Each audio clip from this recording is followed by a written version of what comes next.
Vuelve la amenaza nuclear. Los rusos esta misma noche, esta madrugada, han lanzado un ataque enorme sobre Ucrania, de hecho uno de los más grandes desde que empezó la guerra, y han vuelto a focalizar su ataque en los centrales de energía para, obviamente, detener la industria ucraniana, la industria de guerra ucraniana, y así debilitar todavía más las líneas ucranianas en el frente, que ya están muy debilitadas, de hecho están rompiéndose, las localidades caen constantemente, el frente no para de moverse en dirección a Kiev, en dirección al Dnieper, y todo esto obviamente está queriendo ser aprovechado por los rusos con un golpe que debilite todavía más la infraestructura ucraniana. Esto dentro de un contexto de un cambio de régimen en Washington, es decir, la administración Biden va a dar el relevo a la administración Trump, una nueva administración que supuestamente va a dejar de lado el asunto ucraniano, por decirlo suavemente, va a dejar a su suerte al régimen de Kiev y entonces todo esto obviamente genera una serie de tensiones que ya han sido catalizadas en ese anuncio por parte de Rafael Grossi, de la Organización Internacional de la Energía Atómica, acerca de que estos bombardeos rusos ponen en peligro las centrales nucleares ucranianas. Es decir, que podría haber un evento nuclear, un evento tipo Chernóbil, debido a la falta de suministro eléctrico que esas centrales necesitan para garantizar que nada extraño ocurre, que los núcleos permanecen refrigerados y todas estas cuestiones técnicas. Entonces, no es cualquiera quien lo dice, es, digamos, esa organización internacional que, digamos, que entra dentro de un juego general del contexto de la guerra mundial en la que estamos, porque lo cierto, nos guste o no, es que esto es ciertamente una guerra mundial. Entonces vamos a ir viendo todo el contexto para ver cómo se pone en orden semejante galimatías dentro de esta nueva amenaza nuclear. Miren, ahí lo tiene. Peskov, Dmitry Peskov. Estados Unidos está utilizando a Ucrania como herramienta para infligir una derrota estratégica a Rusia. Esto es de hoy. Es decir, si ya hay un cambio en la Casa Blanca, ¿por qué Peskov dice esto? ¿Por qué será que lo dice? Además, el portavoz presidencial ruso pidió a Kiev que deje de asesinar a rusos en Ucrania y de enviar a sus ciudadanos a la muerte. Por otra parte, Peskov expresó sus dudas de que Trump esté totalmente de acuerdo con la posición de aquellos a los que nomina para puestos en su administración. Ojo con estas palabras. Aquí el señor Peskov está siendo muy claro. Deja muy poco margen a la duda. Es decir, desconfían claramente de esa nueva administración y de esas intenciones supuestas de terminar con la guerra en Ucrania. Esto está muy claro. Fíjense, en consonancia con esto, y ha dado tanto que hablar la llamada de Scholz a Putin, pero fíjense en los nuevos detalles. El canciller alemán calificó de importante y detallada su conversación telefónica con el presidente ruso Putin. La conversación fue detallada, pero permitió darse cuenta de que poco ha cambiado en los puntos de vista del presidente ruso. Esto no constituye una buena noticia, argumentó el canciller alemán. ¿Qué se esperaría? ¿Se esperaría que Putin le dijera que están dispuestos a rendirse incondicionalmente? Hombre, obviamente no. Obviamente todo lo contrario. En todo caso, Putin lo que habrá hecho es todavía ser más firme en las peticiones de cuando empezó la operación militar especial. Esas mismas peticiones que los occidentales consideran del todo inaceptables. Y siempre lo han considerado así. Fíjense lo que dice. El político señaló que el diálogo con el Kremlin no significaría una disminución en el apoyo a Kiev. Además, resaltó que no considera una buena idea que se celebraran conversaciones entre los presidentes estadounidense y ruso en un futuro próximo. Y esto lo dice el canciller alemán. Es un poco extraño. Y que el jefe de gobierno de un importante país europeo no mantuviera también conversaciones. ¿A qué estará jugando el señor Scholz? Debe ser que se cree el sacro emperador del Imperio Romano Germánico o algo así. Es muy extraño todo esto, pero sigamos viendo cosas. Fíjense, la noticia la daba Bloomberg. Y fíjense qué manera de dar la noticia. Un apagón energético en Ucrania en las centrales atómicas, después del ataque con misiles de Rusia. Ucrania ha tenido que apagar 7 de sus 9 reactores nucleares después de un ataque masivo durante la noche por parte de Rusia con sus misiles y drones. Y fíjense cómo Bloomberg ya dice que cita a la IAEA. Entonces, siguiendo esta fuente, fíjense, dice que solo 2 de los 9 reactores fueron o pudieron generar electricidad a máxima capacidad el domingo, es decir, hoy mismo. Según una declaración de el que se encarga de revisar estas cosas por parte de las Naciones Unidas, fíjese, UN Nuclear Watchdog, la generación de electricidad en otras unidades se redujo entre un 40 y un 90% de su capacidad. La energía del país, la infraestructura de energía del país es extremadamente vulnerable, lo cual impacta directamente a la seguridad nuclear. Y cita ahí Rafael Grossi, director general de la IAEA, la Agencia Internacional de Energía Atómica. Fíjense, ahí ven el mapa de los ataques rusos con drones y misiles que, como ven, abarcan todo el territorio, casi todo el territorio ucraniano. Entonces, ¿qué es lo que pasa aquí? Fíjense lo que se nos dice a nivel de diplomacia. Y así vamos poco a poco estableciendo este puzzle, este galimatías, para tratar de resolverlo. A nivel diplomático, este no es cualquier medio, es Foreign Policy, uno de esos órganos que, digamos que, dan las directrices, por así decir, de las líneas que se espera que se lleven a cabo por parte de las diferentes administraciones gobernantes en Washington. Y fíjense lo que se dice aquí. Este artículo, atención, porque es del 26 de agosto. Recuerden, esto fue más de un mes después de aquel intento de asesinato sobre Donald Trump, aquello de la oreja. Todos recordarán eso. Bueno, pues ya lo ven. Fíjense lo que se decía aquí. Los influencers, ¿no?, de la política exterior de Trump. En este momento se suponía que Trump no iba a ganar las elecciones. Sin embargo, aquí se habla con toda claridad. Fíjense, conozcan a los 11 hombres cuyas visiones del mundo darán forma al programa del Partido Republicano, es decir, de la candidatura republicana de 2024.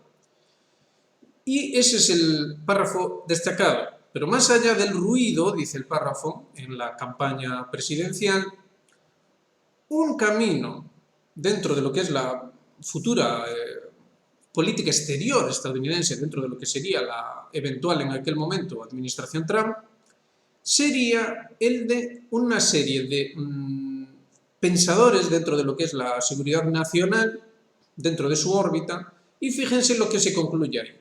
¿Quiénes son los asesores a quienes escuchan? ¿Cuáles son las génesis de las ideas que animan la actual visión del mundo del presidente Trump? Esas preguntas son la clave. Esto es lo que siempre debemos preguntarnos para tratar de entender todo este galimatías. Es lo que estamos haciendo en este canal. Constantemente mirar qué es lo que genera las líneas directrices de una administración, como por ejemplo la del propio Trump. Y en Foreign Affairs, que viene a ser lo mismo que Foreign Policy, fíjense, Europa debe desvincularse, debe desbloquear su poder geoeconómico. Europa debe desbloquear su poder geoeconómico. La Unión Europea necesita una nueva estrategia dentro de lo que es esa defensa ante la coacción. Obviamente, si ustedes leen el artículo, ya rápidamente se nombra a Rusia y a China. Es decir, la Unión Europea está siendo coaccionada por Rusia y por China y necesita desbloquear su poder geoeconómico. Entonces, ya los puntos empiezan a casar. Ya sabemos de qué está hablando este señor y ya sabemos en qué contexto lo está haciendo. En el contexto de líneas directrices dentro de, digamos, aquellos que realmente mueven los hilos. Pues, digamos que los personajes, a las cabezas visibles, no son más que peleles al servicio de aquellos que trazan las líneas maestras. Y en ese sentido, pues fíjense lo que se decía el 8 de noviembre, justo después de la victoria de Trump, en el diario El País. Estados Unidos desvela una trama iraní para intentar asesinar a Donald Trump en el último tramo de la campaña, recordarán esto. El Departamento de Justicia presenta cargos penales contra 3 individuos a los que un funcionario de la Guardia Revolucionaria presuntamente encargó en septiembre un plan de seguimiento del republicano. ¿Qué es lo que llama la atención aquí? Lo que de verdad debería llamar la atención aquí es por qué el Departamento de Justicia no está haciendo lo que hizo la última vez. Presentar causas en contra de Trump. ¿Por qué están haciendo esto? ¿Qué es lo que está pasando aquí? Si uno va atando los cabos, fíjense que esto era de agosto, finales de agosto, esas líneas, ¿quiénes eran esos 11 hombres cuya visión va a formatear el mundo y quiénes les influenciaban?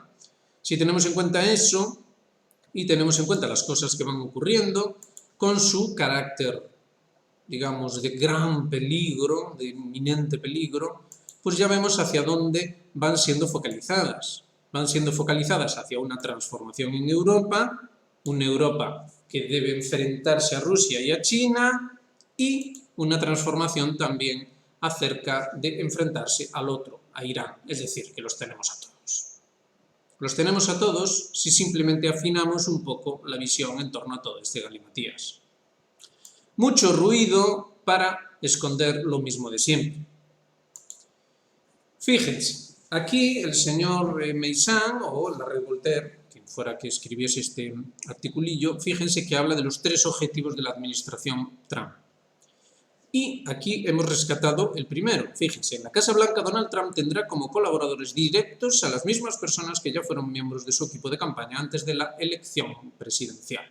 Su gobierno se encargaría en primer lugar de expulsar de la administración a los generales que estuvieron en el gobierno de continuidad, creado por decreto presidencial, o sea, que fueron miembros del Deep State, y sacar de los servicios de seguridad a los personajes que trataron de engañar a los estadounidenses, haciéndoles creer que el asunto del ordenador de Hunter Biden era desinformación rusa. Y nosotros nos preguntamos, si eso es así, ¿cómo es que el señor Trump no pereció en ese atentado del que hablábamos antes o en cualquier otro atentado? Porque un tal señor Kennedy, allá en los años 60, fue liquidado por mucho menos de lo que se sugiere aquí. Por mucho menos de lo que se está sugiriendo aquí. Entonces, aquí hay cosas que sencillamente no encajan. Nosotros comprendemos que haya que poner la esperanza en algo y que en estos tiempos tan turbulentos haya que poner la esperanza en el cual, por lo demás, se presenta ante el público como la gran esperanza. Pero, ¿encajan las piezas? No, no encajan en absoluto. No encajan en absoluto. Esto no tiene ningún sentido en absoluto. No tiene ningún sentido. ¿Cómo se supone que este señor va a encarcelar, expulsar como mínimo, a aquellos que forman parte, y aquí se dice de forma explícita, del Deep State, es decir, ese gobierno de continuidad que ya había sido colocado, nunca mejor dicho, como método de contraponerse a cualquier tipo de deriva indeseable dentro de esas directrices generales del imperio estadounidense, fue creado en su día para eso. ¿Cómo demonios se supone que este señor va a conseguir semejante cosa? ¿Cómo se supone que le van a permitir semejante cosa? Con respecto a esto que veíamos de la noticia del País, insistimos, lo que aquí de verdad está llamando la atención es la extrema tranquilidad, esa sonrisa afable de Joe Biden entrevistándose con Donald Trump. Todo es amor y cortesía. ¿Dónde está el lawfare que habíamos visto en la anterior administración? ¿Por qué razón todo está tan tranquilo? ¿Por qué razón?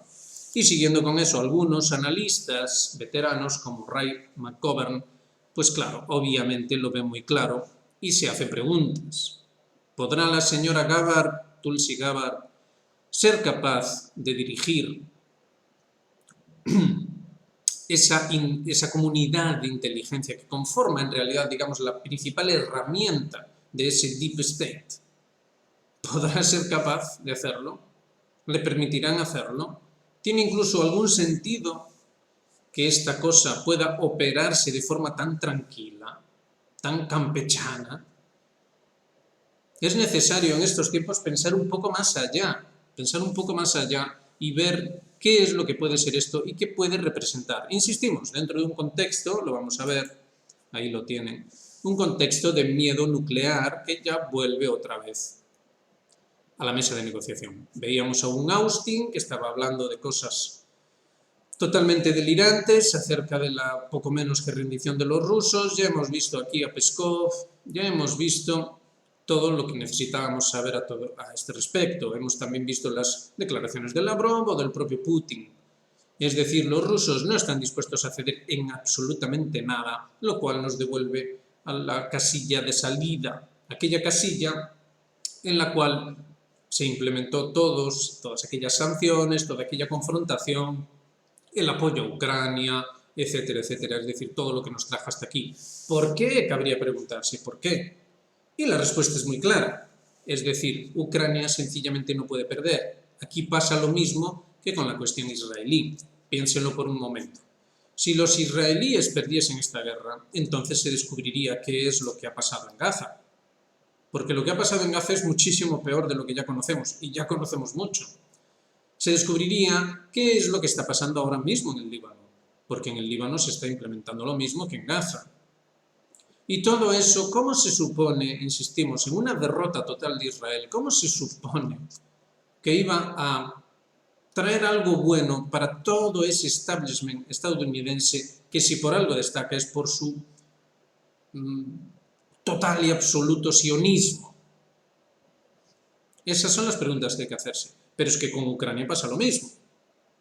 Es decir, si cae Ucrania, ¿qué va a pasar con todas aquellas cosas que los rusos han venido diciendo hasta ahora? ¿Qué va a pasar con aquellos laboratorios? ¿Qué va a pasar con las armas químicas? No han parado de hablar de ello.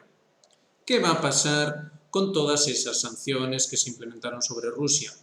¿Qué va a saberse? ¿Qué va a descubrirse en torno a los terribles atentados que fueron ocurriendo durante todo este tiempo? ¿Qué va a descubrirse en todo esto? Entonces volvemos al señor Scholz y entendemos su postura, entendemos su nerviosismo. Ahora ya entendemos por qué llamó a Putin y ya entendemos por qué ahora hace estas declaraciones. Claro que no le gusta nada lo que le dijo Putin, porque le sonó a lo mismo de antes, y lo de antes no era aceptable. Si no era aceptable antes, si no era aceptable en 2022, muchísimo menos lo es ahora, muchísimo menos. Después de todo lo que ha pasado. Dos veces derribaron el puente de Crimea, por dar solo un detalle. No hablemos ya de Nord Stream, que después de todo perjudicó también a Rusia. Habría tantas cosas que aclarar si Ucrania cae de forma total y absoluta, que solo planteárselo, ya ni hablemos de las inversiones de cierta entidad que no puede ser mencionada, porque si no el vídeo ya no sale adelante, ciertas inversiones en ese lugar, ciertas inversiones a las que, oh casualidad también, están muy vinculados los británicos y también los franceses, ciertas inversiones en Ucrania. Muchas cosas para reflexionar y no son precisamente fáciles de sacar adelante. Y entonces todo converge en una cuestión que ustedes dirán, suena un poco a amenaza. Es decir, los rusos llevan a cabo otro ataque sobre la infraestructura energética ucraniana y lo que vemos es una reacción que como mínimo lleva a sospechar, teniendo en cuenta todo este contexto. ¿Se habla realmente de paz en torno a todo este conflicto ucraniano? Lo cierto es que no, no se habla nada de paz, incluido el señor Scholz. ¿Hay esperanzas en la administración Trump de que todo esto cambie? Lo cierto es que no, no hay nada que lleve a pensar en eso. Otra cosa es que el propio Trump esté convencido de ello y que sus seguidores también, claro que sí. Es posible que el propio Trump esté convencido de ello, pero hay razones, digamos, auténticos condicionantes, hay causas que den al menos alguna pista de que semejante cosa podría ocurrir. No, en absoluto. No hay nada de eso, no hay nada de eso sobre la mesa. Así que la situación está en la línea de lo que llevamos analizando en este canal desde que empezamos, en la línea de una confrontación existencial para ambos bandos.